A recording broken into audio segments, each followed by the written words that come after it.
И, наконец, есть третий способ, это касается всех тех, кого волнует такой вопрос.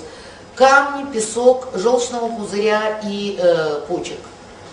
Если вас это волнует, могу поделиться этой информацией. Мы берем пакетик на 1,5 литра воды и пьем в течение дня. Но пьем так, как пьют американские алкоголики.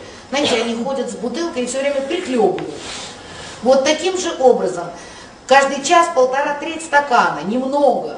Но мы все время поддерживаем pH среды внутренней на щелочном уровне. Происходят удивительные вещи. Камни начинают обсыпаться в песок, с ним легче справиться нашему организму.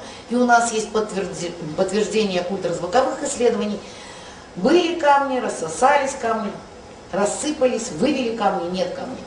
На самом деле это замечательная система профилактики, чтобы не образовывались камни желчного пузыря и почек. Ведь когда мы приходим с камнями к хирургу, что он нам говорит?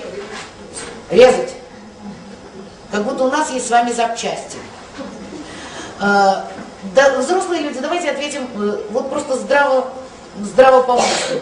Когда мы удаляем желчный пузырь, мы убираем причину или следствие? Следствие. Естественно, следствие. А вот чтобы убрать причину, ведь перекос обмена веществ мы не убрали, коралловая санга как раз и помогает нам справиться с этой проблемой.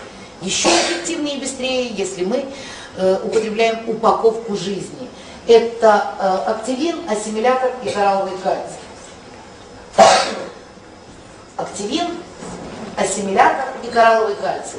Вот эта замечательная триада, это и есть упаковка жизни.